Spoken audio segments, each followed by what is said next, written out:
So today is the continuation of yesterday's section on identity.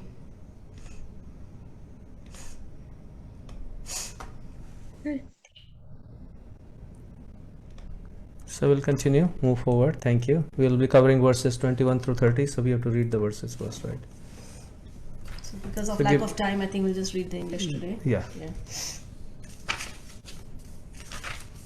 So I'm just going to start reading. So this is verse 21 from Bhagavad-Gita, as it is by A.C. Bhaktivedanta Swami Prabhupada. O Partha, how can a person who knows that the soul is indestructible, eternal, unborn, and immutable kill anyone or cause anyone to kill? As a person puts on new garments, giving up old ones, the soul similarly accepts new material bodies, giving up the old and useless ones.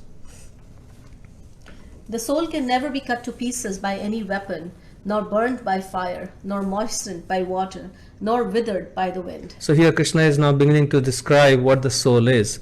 So far he has been talking about the soul in terms of it doesn't take birth, it doesn't die.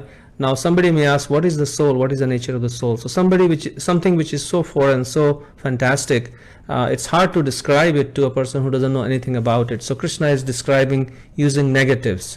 So first he's going to describe what the soul is not, and then that makes it easier to understand what it is not, and then at least we can start understanding what it is as we progress.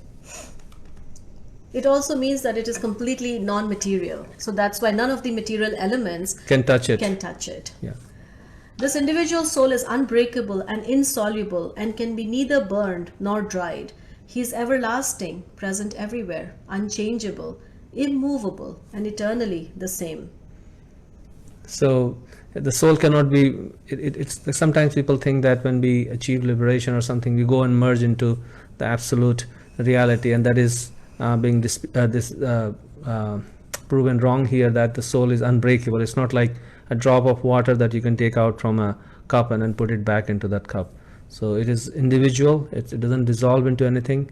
Again, it cannot be burnt or dried. So Krishna is kind of re-stressing those 2 points again.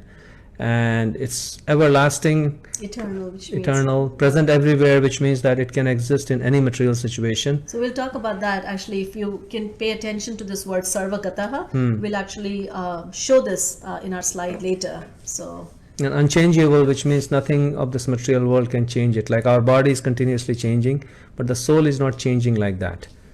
Yeah, there's supposed to be 6 changes of the body. So it takes birth, it grows, it produces some byproducts, right? It dwindles, then it basically disappears. So those are the 6 changes of the body, but the soul never actually undergoes any of these changes. Then the text 25, it is said that the soul is invisible, inconceivable, and immutable. Knowing this, you should not grieve for the body. If, however, you think that the soul or the symptoms of life will always be born and die forever, you still have no reason to lament, O mighty armed. So this is actually, even back in the day, there were philosophers who believed that the symptoms of life will be born and will die forever. Then also there is no reason to lament. If you think that it's just a bunch of chemicals, then why lament? Why lament? It doesn't matter. 27. One who has taken his birth is sure to die, and after death one is sure to take birth again. Therefore, in the unavoidable discharge of your duty, you should not lament. So this is another important principle Krishna is presenting here. So again, the idea of reincarnation being introduced here. And it's connected to the discharge of duty, that one should not give up one's duty just because the soul is, the body is going to die one day. All created beings are unmanifest in their beginning, manifest in their interim state, and unmanifest again when annihilated. So what need is there for lamentation? So again, the same point that all the material ingredients that that come together to create this human body, they were unmanifest, and then they become manifest for a very brief period of time, and then they again become unmanifest again. So anyways, its existence is for a very short duration of time. And this is the wonderful verse. It talks about the wonderful nature of the soul, the inconceivable nature of the soul, and an amazing nature of the soul. We'll just say that Ascharyavat pashyati kaschidenam Ascharyavat vadati tatheva chanya Ascharyavat chainam anya shinoti Shuttapyainam vedana cheva kaschet. Some look on the soul as amazing, some describe him as amazing, and some hear of him as amazing, while others, even after hearing about him, cannot understand him at all. So I guess understanding the nature of the soul is difficult, and once one recognizes or understands the soul, then one will be filled with amazement, and therefore every soul is actually amazing because it is not of this world. The soul is not of this world. Nothing in this material world compares to the soul. Actually, it's just like if you take a particle of gold, it's amazing because it has all the qualities of gold, right? So in the same way, because this consciousness is a part and parcel of the supreme consciousness, so it has all the qualities, and that's one thing that we haven't discussed, but maybe we'll spend more time talking about it, that we are a sample God, right? We are a small particle of God, and so all the wonderful qualities of God actually exist within us, just in minute quantity. Yeah, just like sometimes if you find a piece of gold in dirt or mud, we still consider the gold as amazing, right? So similarly, even though we may encounter people in our lives who may not be most impressive, or who may be even repulsive in some ways, or we don't like them, for whatever reason, but the soul inside them is the original person, and that is still amazing. Whatever the covering is, it is just temporary, and it's going to go away. He, O descendant of Bharata, he who dwells in the body can never be slain. Therefore, you need not grieve for any living being. So that is the end of this section. And the whole purpose of this whole ending here is to show that we can be fearless. The purpose of this section is to bring us to a place where we are no longer afraid of this changing body, because the changing body generates a lot of fear within our heart. So we'll quickly read a little section, and then we will continue on. Just read from this section here. So the soul is full of knowledge, or full always with consciousness. Therefore, consciousness is the symptom of the soul. Even if one does not find the soul within the heart where he is situated, one can still understand the presence of the soul simply by the presence of consciousness. Sometimes we do not find the sun in the sky owing to clouds or for some other reason, but the light of the sun is always there, and we are convinced that it is there for daytime. As soon as there is a little light in the sky early in the morning, we can understand that the sun is in the sky. Similarly, since there is some consciousness in all bodies, whether man or animal, we can understand the presence of the soul. This consciousness of the soul is, however, different from the consciousness of the Supreme, because the Supreme Consciousness is all knowledge, past, present, and future. The consciousness of the individual soul is prone to be forgetful. When he is forgetful of his real nature, he obtains education and enlightenment from the superior lessons of Krishna. But Krishna is not like the forgetful soul. If so, Krishna's teachings of Bhagavad-Gita would be useless. So we just wanted to just give you a little, taste of this purport. Yeah, we didn't have the slides. Now we are going to go back to our presentation. So can we? We don't have to do it. I have to move her to that room.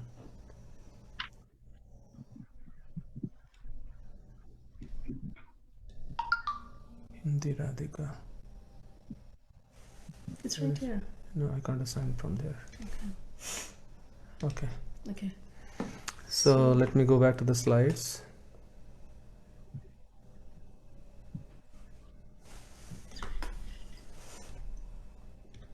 Okay. Please, all of you, mute yourself. So this discussion of consciousness has always been a mystery, right? And we were just reading how for the past so many years in the world of science, there have been more than like 30,000 studies or more just dealing with what is consciousness. And none of them seem to agree with each other. There's no conclusion, even after so many studies. And they say that it's actually something that they're completely unable to understand. What is the source of consciousness and how is it different from the brain, or is it the same, and stuff like that. And because the reason is everybody is approaching the consciousness from through the window of this material body, and as a result, because it is something of outside of this body, and therefore nobody is able to find the true nature or origin of consciousness. So Thomas Huxley here says how it is that anything so remarkable as a state of consciousness comes about as a result of irritating nervous tissue is just as unaccountable as the appearance of the jinn when Aladdin rubbed his lamp in the story. And by the way, Thomas Huxley was a contemporary of Charles Darwin, if I'm not wrong, and he was quite famous at his time. And another great scientist, Nobel laureate, Niels Bohr, who discovered atoms, he who remarked, "We can admittedly find nothing in physics or chemistry that has even a remote bearing on consciousness. Yet all of us know there is such a thing as consciousness, simply because we have it ourselves. Hence, consciousness must be part of nature, or more generally, of reality, which means that quite apart from the laws of physics and chemistry, as laid down in quantum theory, we must also consider laws of quite a different kind." So he's saying that it is a totally different reality. Yeah. And we cannot really apply the same laws of physics and chemistry to understand this consciousness. So here, in the Bhagavad-Gita, as we talked about the soul, so consciousness is actually considered to be a symptom of the soul. So the example that is given is just like sunshine is a symptom of the presence of the sun. So in the same way, consciousness is a symptom of the presence of the spirit soul. Yeah, just the light and heat. Light and heat is a symptom of the fire. So similarly, the soul is there, and the primary quality of the soul is this consciousness, which it emits, just like a light bulb emits light. So soul emits consciousness. And because this consciousness is tiny, so it's contained within this physical body. And then the consciousness of the supreme consciousness pervades the entire cosmos. And the small tiny consciousness pervades this entire body. And how do we know that? Because we are aware of our body. We are aware of all the different sensations within this body. And so we can understand that wherever there is consciousness, wherever there is life, there is a soul. Yeah, and consciousness is what actually makes the body and the mind animate. Without the presence of consciousness, the mind is dead. The mind cannot think. The intelligence cannot do its work, discrimination. The body cannot work. So everything is actually driven by this consciousness. And like if the car battery dies, or if there is no gas in the car won't, even if the car is, everything else is perfect with the car, it's not going to start or run. So similarly, everything can be perfect with the body or mind, but if the soul leaves, then there is no more activity in the body or mind. And the thing, what happens is that because people just see the activity, so just like when we are speaking through a microphone, people who don't know may think, oh, it's the microphone that's actually animated, but the microphone is actually animated because of the voice of the person, right? So this is the same thing, that the body is simply a machine, and the reason it appears animated is because of the presence of this consciousness. And so based on this definition, we can also understand that everything, the animal kingdom as well as the plant kingdom, they all have a soul, because we can see consciousness in there. So while you're doing that, well, let's go to the next one. I can't to come out of here, just 1 second. So,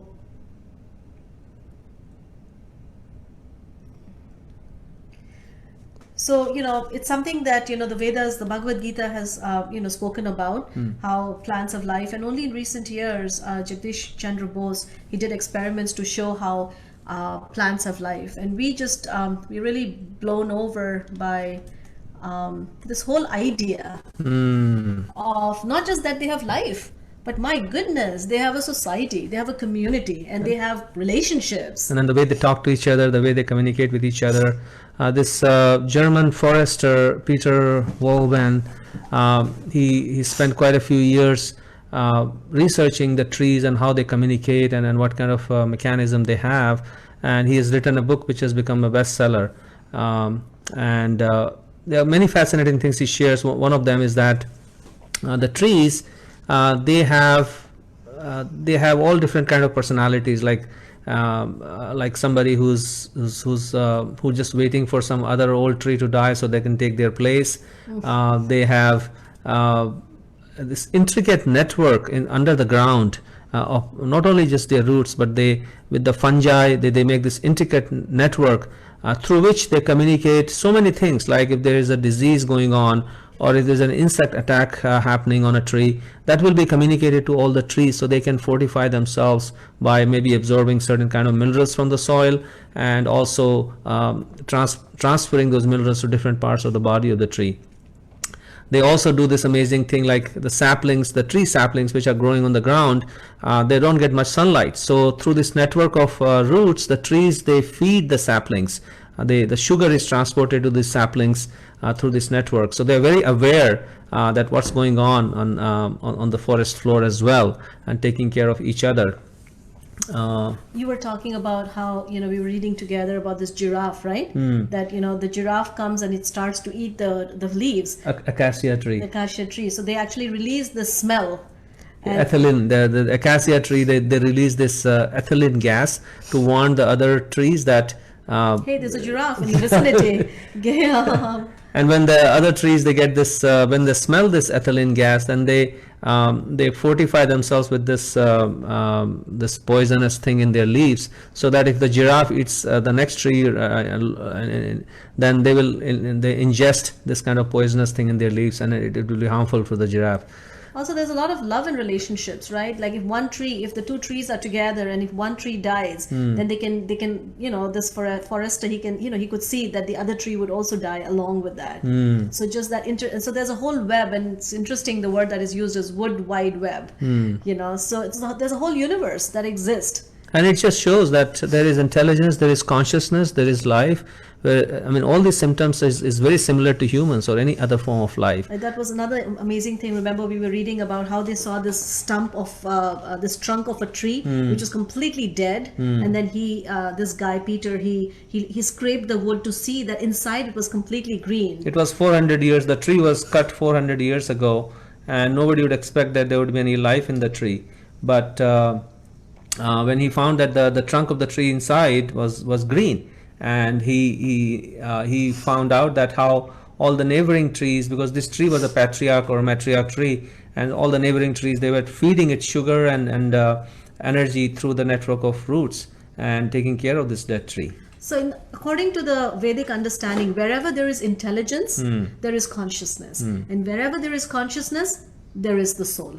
So that is how one can appreciate the presence of the sun. Just like Prabhupada is saying, that many times we may not be able to see the sun, especially if it's a cloudy day, but we still know it's daytime because there's light outside.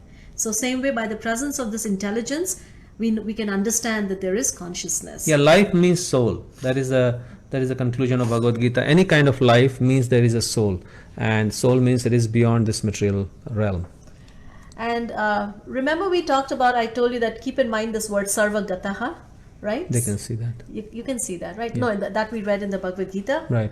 So, this is an idea that living entities are everywhere. Yeah, sometimes it's hard to imagine, because our concept of life is based on like carbon, hydrogen, nitrogen, oxygen. Most of the organic matter is formed from these four. But scientists, they found in 2013 that they found microbes which were deep inside volcanic rocks and ashes. And they were not made from organic matter. They were made from inorganic minerals or elements. And this was quite fascinating, and kind of shows how life can exist in extreme situations. They also found living entities in the same article. They report living entities being found in extreme cold temperatures, which is impossible for normal life to exist. In fact, when I first read this, that life can exist even in fire, I was kind of taken aback, and I didn't know how to process it. But I remember reading this article and going, that's quite interesting. That because the soul is not material, so it's not affected by fire, as we can see. It's nothing to do with any of these extreme situations. Also of the work. laws, there are so many different laws, right? Right. And chemical ecology is a very fascinating science, gives a perspective of how plants do every activity that animals do being immobile. Yeah, it is so amazing.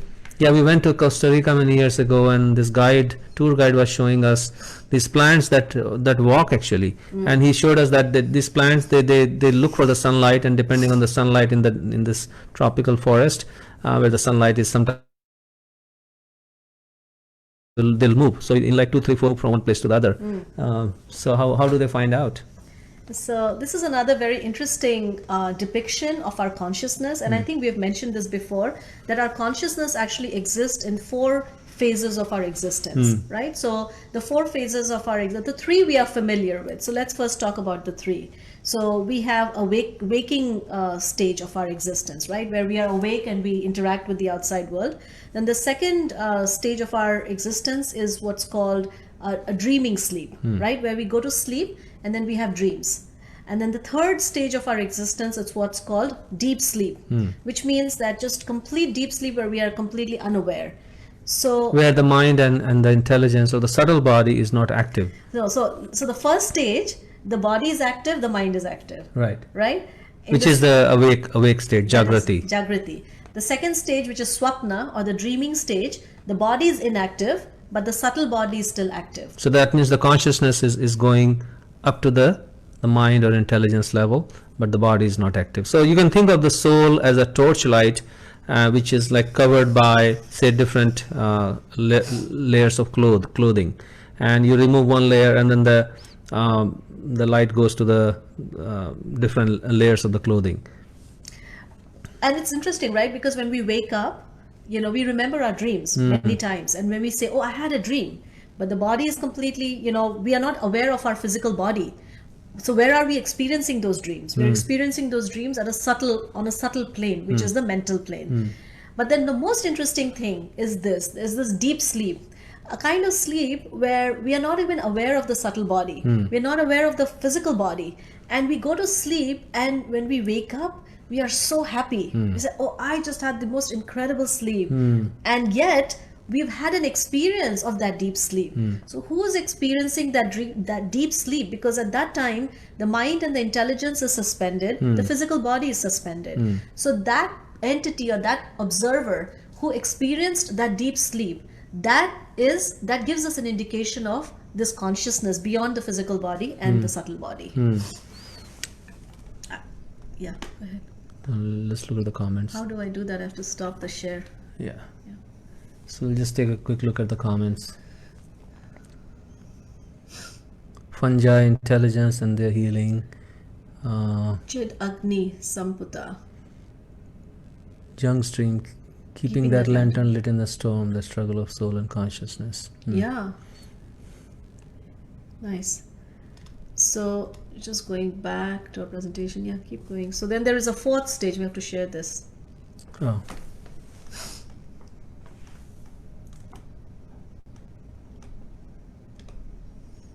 And the 4th stage is this called the consciousness in the spiritual realm, which is called Turiya, and it's like pointing the torchlight in the other direction. So far the torchlight of our consciousness was pointing towards the subtle body and the gross body, and to reach the spiritual realm, the soul has to start pointing it to the other, and which is what the soul is actually about. It is not meant to point it in the wrong direction. So when consciousness is directed towards the gross body, we try to enjoy gross matter. When consciousness is directed towards the subtle body, we try to enjoy subtle matter. And when consciousness is directed towards the spiritual realm, then the soul actually interacts with the spiritual realm. And it likes to stay there. It likes to. Because you can experience this in our chanting. This is a good exercise. Like when we are chanting, our consciousness, although we try to focus so much, it runs back to the mind and starts thinking of the problems that we are having in life. and then we try to, it stays in the spiritual realm for a few seconds and again. So we can see this tug of war, the torchlight being pointed in opposite directions continuously. And as we practice more and more, and as we focus more and more in our spiritual life, the soul will be able to stay in the spiritual realm. The consciousness will be able to So stay. chanting basically means taking it away from the gross body, subtle body, and redirecting it. I was also thinking that in Vedanta Sutra, which we are reading at home right now, we came across this really, really beautiful point about consciousness being directed, consciousness in deep sleep, sushupti. It says that it's basically when we have a deep sleep, we are basically sleeping on the bed of Lord Krishna, right? And I was thinking that's the reason why whenever I have a deep sleep, I wake up so happy. I'm a happy person, right? When we have a deep sleep, because at that point, basically, there is nobody else to distract the soul.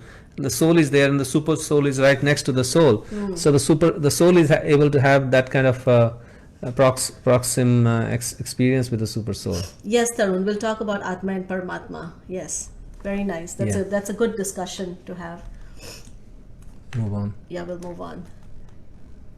So, so in that, so the normal thing that we may have is like, all right, I'm so amazing. I'm pure consciousness, and and this and that. But then we still are encountering death, right? And we are still faced with so just wanted to share this little quick video, which we found really, really, it's very simple, but let's see what you think.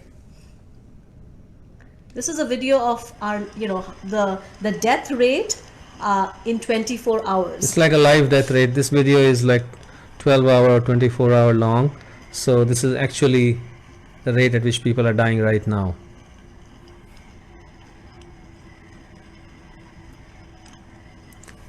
Quite unnerving. It is quite something, it's a good meditation actually. So we can stop that. There's a story, right, about Maharaj Yudhishthir.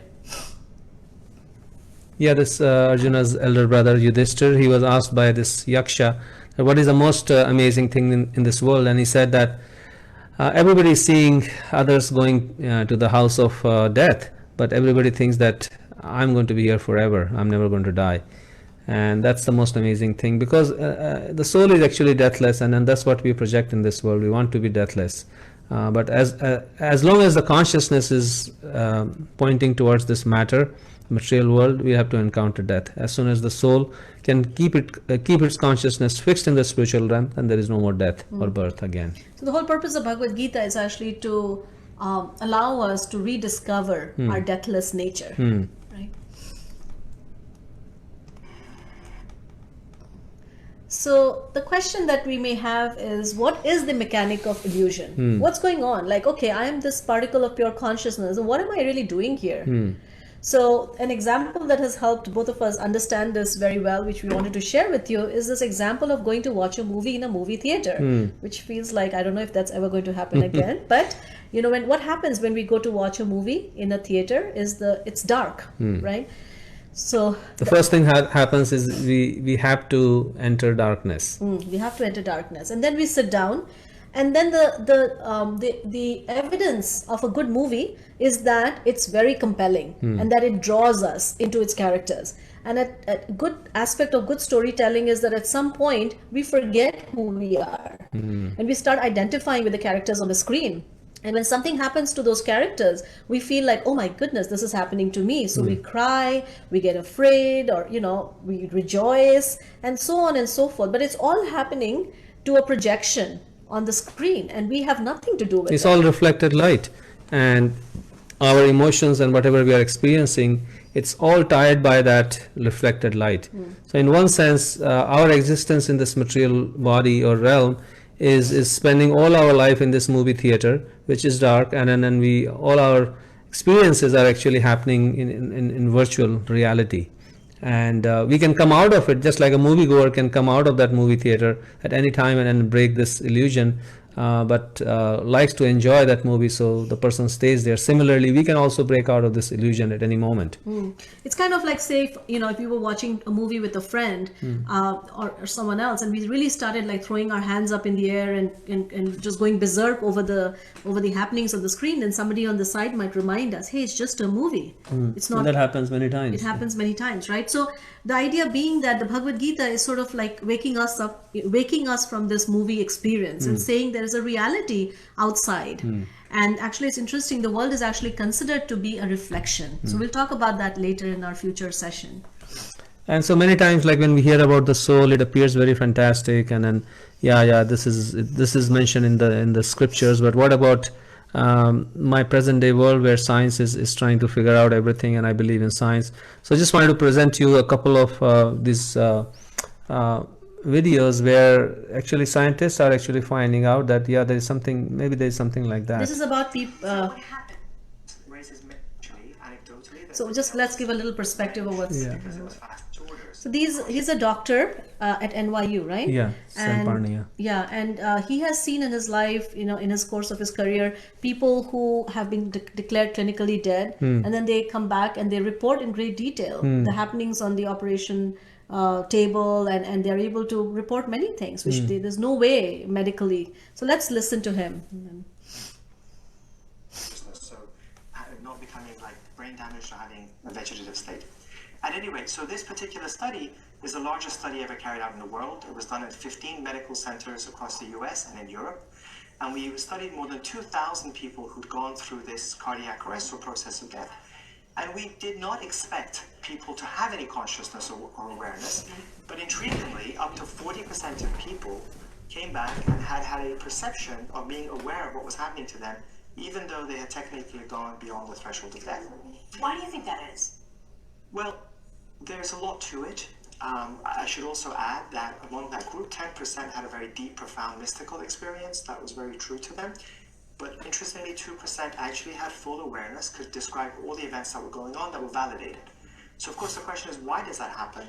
And we don't have the answers, because to our scientific model, when people have died, there should be no more conscious awareness going on. But it sounds like maybe consciousness is able to continue, and by that I don't mean that they're awake, but that entity that makes us who we are, makes Sam who he is, makes Rena who she is, the self, the mind, seems to continue and doesn't become annihilated after a person has gone through their process of death. Were there any of the people that you studied that So he's talking about the exact same principle. It's not annihilated. And in the Bhagavad Gita, we hear how Krishna is saying that the self is actually never annihilated, even at the death of the body. So because of lack of time, I think you guys can watch this on your own time if you want to. And this is another video that we wanted to share with you. Just another kind of thing that points to that maybe there is something, maybe there is a congruence between what we are observing in the world today and what Bhagavad Gita is saying, that the soul continues beyond death, and this past life memories is another example of that. There's something I call soul. There's a professor by the name, he's no longer there, but his study still continues, from University of Virginia. His name is Dr. Ian Stevenson, and he has done a huge amount of research in this area, using the rigors of academic study to see if this reports of past life memories hold any ground. Yeah, or they're just fiction. Or just fiction. And over the years, he could see that there are people who are able to remember their past life with great accuracy. So this is, and then sometimes people say, oh yeah, the past life memories thing is only for people who know about reincarnation. Right. So this is a story of a family who have absolutely no idea about reincarnation. And they don't believe in reincarnation. This is the story of a young boy who was a fighter pilot. Who was a World War II fighter pilot. Should we watch the whole thing? Or? No, maybe a little bit. I think we just have to go a little bit over today. Now we'll move on to our series on the paranormal. 3 out of 4 Americans believe in some kind of paranormal activity. But what about reincarnation, being reborn in the body of another? Half of Americans believe, half do not. And if you're one of these skeptics, try to explain how a little boy could know specific details about a fighter pilot who lost his life more than 60 years ago. It's a story you have to see to believe. I'm so sorry. Okay, this is really tough. I need somebody to help me All right, I'm the volunteer. What do you want me to do? Okay, just go climb this thing and you have to hold me in case I fall. Done. This is James Leiniger at 6. All boy and all spirit. This is a special plane that goes in reverse. You don't see a lot of that. James knows a lot about planes, especially war planes. What kind of airplane is that? It's a Corsair. His parents, Andrea and Bruce Leiniger, say from an early age, James would play with nothing else. He was obsessed with airplanes. If you look around the house, that's all you'll see. Airplanes, helicopters, aircraft carriers. But then, when he was 2, the planes James loved suddenly began to give him frequent and frightening nightmares. I'd wake him up and he'd be screaming and he'd always be laying on his back, kicking his feet up at the ceiling. And I'd say, baby, what were you dreaming about? He'd say, airplane crash on fire, little man can't get out. They sound like typical kiddie nightmares, but Andrea says they went on the same way for months. Maybe too much TV. But James was just 2 and his parents say only watching Barney and Teletubbies. Teletubbies! And Andrea and Bruce say they weren't watching World War II documentaries or conversing about military history. This is an F-18? No, that one. So what explains the nightmares and James's strange obsession with airplanes? I talked to my mom about it a lot of times, and my mom had said maybe he's remembering a past life. What did you say? Politely, baloney. But as time went by, Andrea didn't know what to believe. Here's James at age 3, going over a plane as if he's doing a pre-flight check. He would continue to say and do things that were puzzling, like the time his mom bought him a toy airplane. And I said, oh, look, there's a bomb on the bottom of it. He said, that's not a bomb, Mama, that's a drop tank. A drop tank. I'd never heard of a drop tank. I didn't know what a drop tank was. His parents say between the ages of 2 and 4, James would reveal extraordinary details about the life of a former fighter pilot, James M. Houston Jr., mostly at bedtime when he was drowsy.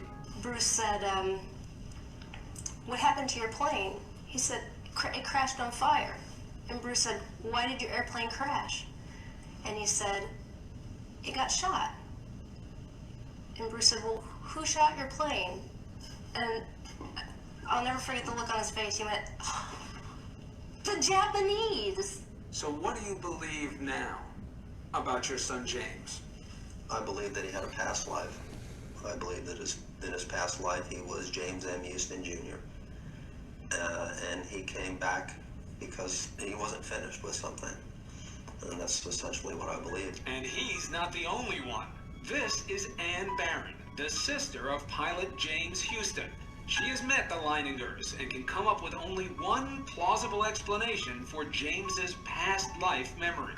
The child was so convincing and coming up with all these things that there's no way in the world he could know, unless there is a spiritual thing. Today, James is 8 years old and finally free from the painful memories of James. So, just to indicate that maybe there is, something, and of course the Bhagavad-Gita says that, we've had multiple lives before, and of course it has some deep implication that we are on a journey, and it means that as we learn our lessons, we'll talk more about this as we go along. So this whole concept of reincarnation is tied to the how the soul passes from one body to the other, as we discussed earlier, and Krishna also. Sorry. The nightmares have. Yeah. Krishna mentions again later on in the 22nd verse. He says, should we play this? Yeah, let's just finish. Just this. like as a person puts on. No, oh, let's, okay, play it and then. Yeah. So where is the setting? Yeah, just give us a minute.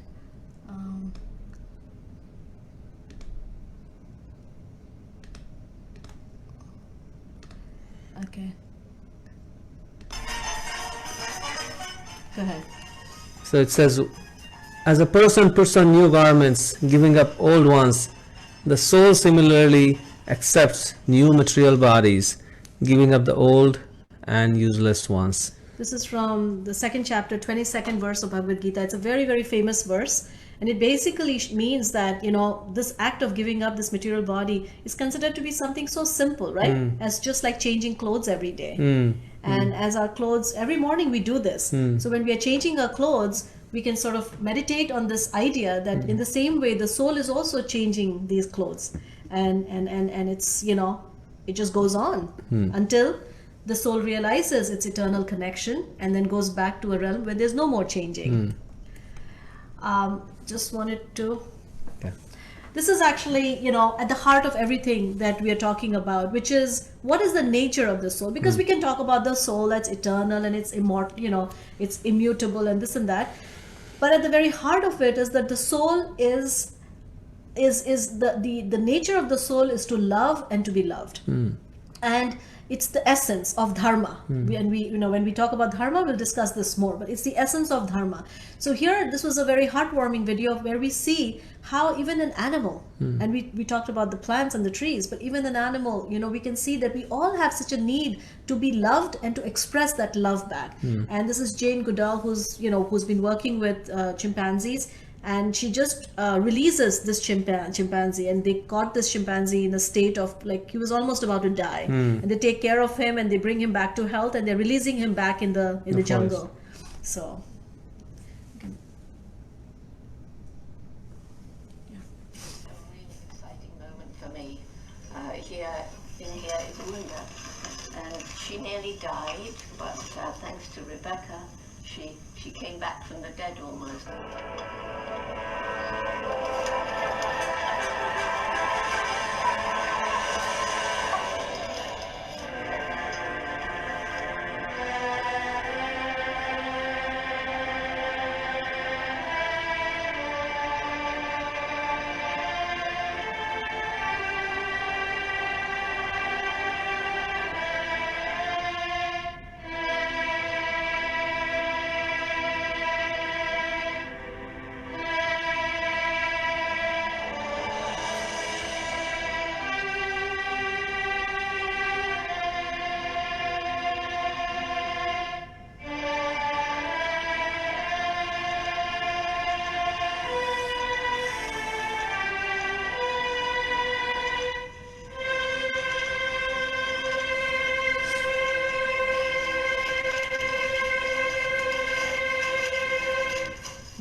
So this is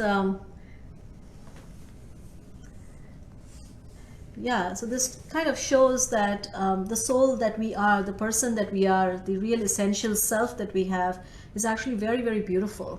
And it's filled with the ability to offer, to receive love and to be able to offer unlimited service. And that's who we are made of. But when that same energy is redirected towards the gross body and the subtle mind, then it becomes exploitative in nature.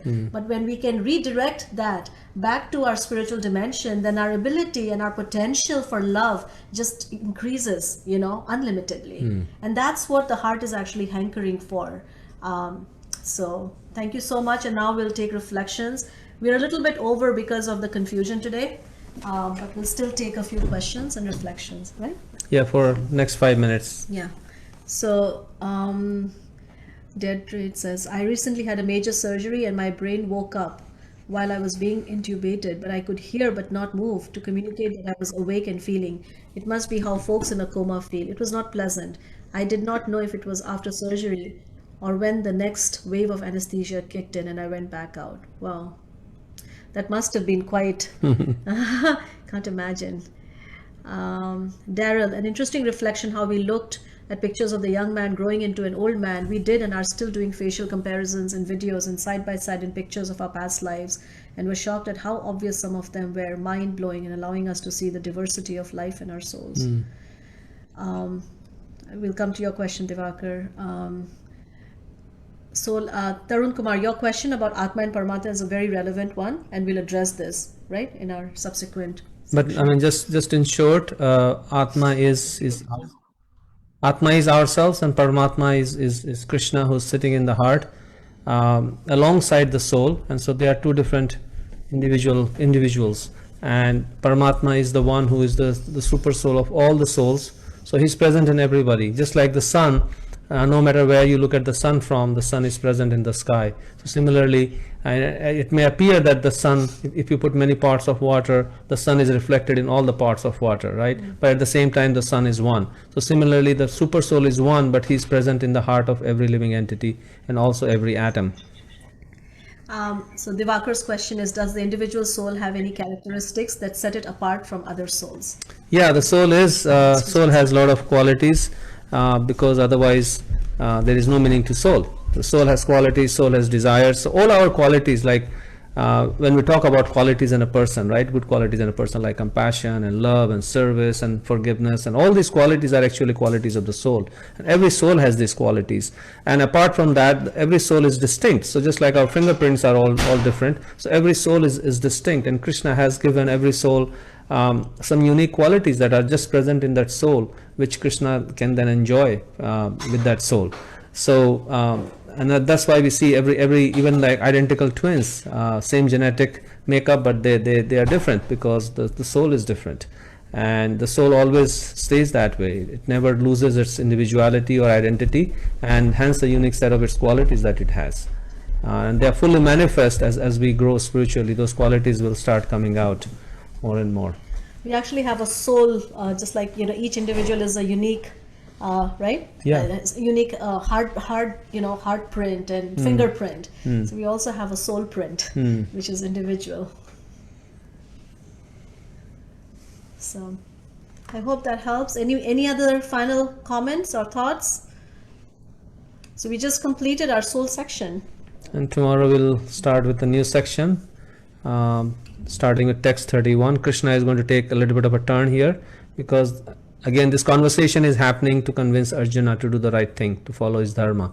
So Krishna is going to convince him in another way, try to convince him in another way. Thank you, Dedri. Yeah, I think it is. And like I said, it's amazing, like we were just discussing how the Bhagavad-Gita has a sort of like, it'll keep coming back to these concepts. Spiral. Bhagavad-Gita is spoken in a spiral way, spiral learning. Many of you who are educators, so the concepts will be repeated again and again in many ways so that we can understand it in a deeper way.